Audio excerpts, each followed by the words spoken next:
안녕하세요. 유니버 클래스 윤여정입니다. 이제 수능이 한 50일밖에 남지 않아서 이 시기에 수능과 나머지 준비를 좀 어떻게 병행해서 잘 마무리할 수 있을까에 대한 얘기를 좀 하기 위해서 저와 같이 입시에 대해서 항상 매년 연구하고 학생들을 지도하는 고규현 소장님과 더불어 이 이야기를 한번 해보도록 하겠습니다. 시청자분들께 인사 한번 해주십시오. 안녕하세요. 고규현이라고 합니다. 좋은 시간이었으면 좋겠습니다. 그래서 이 시기에 수험생들이 좀 입시를 어떻게 준비를 하는 것이 큰 실수 없이 잘 마무리할 수 있을까에 대한 얘기를 좀 해보려고 해요. 준비하는 거 다 애들마다 다르니까 대표적으로 몇 개 케이스 정도로 나눠서 한번 얘기를 해보려고 하는데, 그중에서 우리 첫 번째 먼저 나는 수시로 갈 건데 수능을 보는 이유는 최저를 맞추기 위해서야, 좀 준비가 덜 되어 있는 친구들을 먼저 얘기해 보시면. 지금 대부분 케이스는 이 학생들이죠. 네. 수능체를 높은 데 걸어놨어. 그렇지. 근데 6월, 9월 봤더니 모평이 안 좋아. 흔들렸어. 불안하죠? 특히 9월 모평 못 보면 그러니까요. 아이들이 갑자기 나 최저 못 맞출 거니까 면접을 준비해야 되지 않을까 막 이런 고민 많이 하잖아요. 이 시기에 면접을 준비하려고 하는 친구들 있죠? 제발 그러지 않았으면 좋겠어요. 제발. 그러지 않았으면 좋겠고요. 수능철학 충족이 제대로 되어 있지 않다. 이 친구들은 거의 대부분의 시간을 수능에 투자하는 게 오히려 1순위입니다. 수능철학 충족이 잘 되어 있지 않은 친구들은 1차 대면하세요. 그렇게 해도 됩니다. 일찍 해도 일주일에 3-4시간. 이 한계점이에요.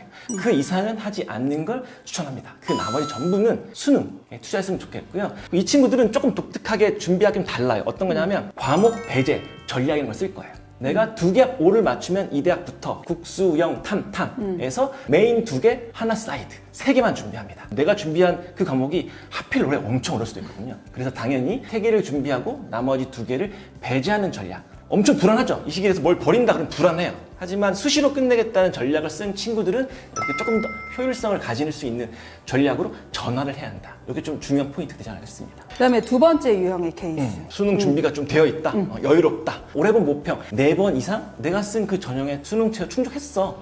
이런 친구들은 여유가 있죠. 선생님, 저 그럼 남은 시간 전부 다 면접 준비하면 되는 거죠. 논술만 준비하면 되죠. 이렇게 합니다. 자, 이런 친구들조차도 저희는 수능과 면접 대비라고 하면 8대2 정도. 8대2. 이 정도를 맥스로 칩니다. 수능체를 쭉 맞추다가 지금 이 시기쯤 와서 학습량이 떨어지잖아요. 그 수능체를 못 맞춰요. 절대 못 맞춥니다. 확실합니다. 대부분 학생들은 서류 기반 면접이라는 걸 보잖아요. 서류 기반 면접은 실은 그렇게 오랜 시간을 요하는 면접이 아니에요. 실은 내 학생부, 내 자기소개서 정확히 분석이 끝났죠. 이미 대학별로 어떤 문제가 나온다 다 알려져 있어요. 그 문제에 맞춰서 예시 답안을 만듭니다. 학교 선생님, 친구들과 함께 문제 내고 답해보는 거예요. 지금 이 시기에 수능 학습을 떨어뜨리고 면접을 이만큼 준비해보겠다라고 하는 친구들은 조금 생각을 달리 했으면 좋겠습니다.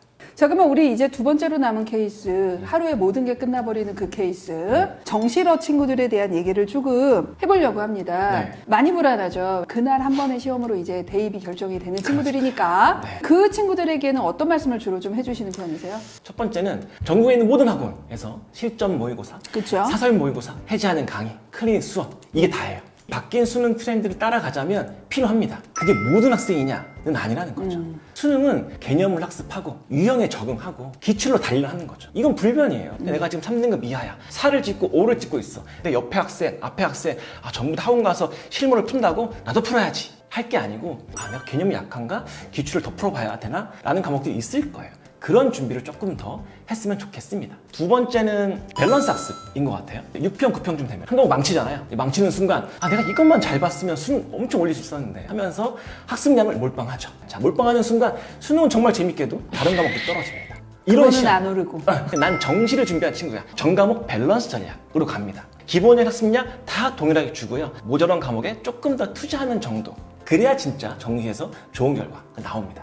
마지막은 마무리 학습. 공부를 열심히 하면 할수록 대부분 친구들이 새로운 교재, 새로운 강의 막 신청합니다. 근데 지금 그럴 때가 아니에요. 지금 시기부터는 과목별로, 단원별로, 개념별로 노트 한 권 마련해서 나중에 이 한 권만 쫙 보면 쫙 떠오를 수 있는 학습이 지금은 상당히 더 도움이 되는 시기라고 할 수 있을 것 같습니다. 정시러 친구들이 놓치는 것들이에요. 이렇게 새로운 유형의 문제가 있어? 나 이런 유형은 처음인데 하면 거기에 약간 더 흔들리는 친구들이 훨씬 많을 수밖에 없고, 지금은 제일 중요한 건 어느 정도 밸런스 있게 하면서 내가 만약에 수학이 부족하다 그러면 30분에서 1시간 더 해주는 거지, 하루에 반 이상을 수학만 하고 국어만 반 이상을 하고 이런 형태의 공부 방법은 지금 현재 정말 안 되고, 9월 이전에 내가 했었던 총 공부를 마무리하는 것, 그래서 절대로 실수가 나오지 않고 개념형 문제를 틀리지 않도록 마무리하는 것이 더 중요하다라는 말씀을 꼭 드리고 싶습니다. 논술 전형을 같이 이제 써놓고 고민하는 친구들에 대한 얘기도 한번 해봐야 될 것 같아요. 자, 우선 첫 번째 생각해야 될 건 논술 전형이란 건 확률이 나오는 게임이 아니다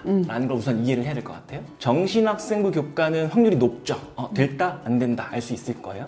학생부 종합 전형도 일정 수준의 확률은 나옵니다. 자, 논술은 조금 밑에 대학을 쓴다고 해서 내가 붙을 것 같아요? 아니에요. 논술을 쓰는 순간 그 모든 전형은 다 상향카드라고 생각을 하고 우선은 원서를 써야 됩니다. 수능 전 논술 혹은 수능주 주말에 있는 논술들까지는 준비를 해야 합니다. 물론 수능이 너무너무 중요한 걸 알고 있어요. 하지만 논술비 없이 그 전날 준비하고 가서 본다? 안 돼요. 학교 갈 수가 없습니다, 절대. 그래서 준비를 하긴 할 건데 어떻게 하느냐? 주말에 기출 1회분만 딱 풉니다. 이번 주말에 A대학의 올해 모의 논술, 다음 주말에 B대학의 전년도 기출, 이런 식이에요. 대학별로 기출문제, 해제 강의, 동영상 강의 다 올라와 있습니다. 내가 논술을 신청한 대학이 수능 다음 주 주말이야. 이런 친구들은 논술 준비하지 마 라고 얘기합니다. 남은 기간은 전부 다 수능만 하세요. 수능 끝나고 나서 논술을 준비합니다. 이미 수능 보고 나면 몇 개가 날라가 있어요. 몇 개 안 남았거든요. 그 대학만 집중적으로 준비하는데 일주일에서 20일 정도면 실은 충분합니다. 그런 방식으로 나누어서 준비를 했으면 좋겠습니다. 근데 논술은 주전형이라고 볼 수는 없습니다. 주전형이 정시인데 보너스 카드의 개념 정도로 논술을 쓴다지 논술로 끝내겠다라는 전략은 존재할 수 없습니다. 입시적 관점에서는. 그래서 그 부분을 좀 유념하시고 이해하고 계시면 될 것 같습니다.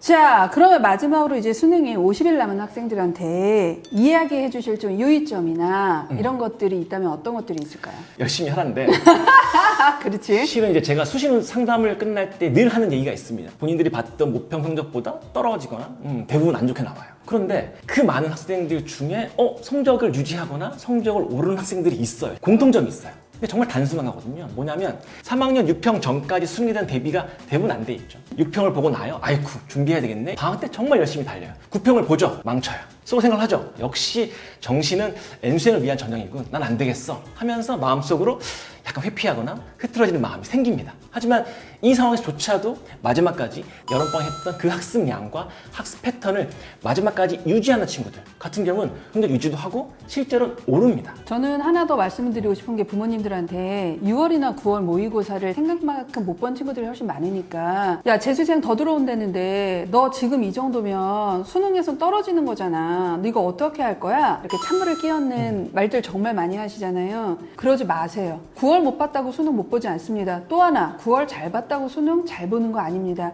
그보다 더 중요한 건 지금 고기현 선생님이 말씀하신 것처럼 항상 일정량을 매일 하던 그 습관을 수능까지 유지하는 것, 그것이 가장 중요하다. 확신을 가지고 끝까지 달릴 수 있었으면 좋겠다라는 말씀을 해드리고 싶습니다.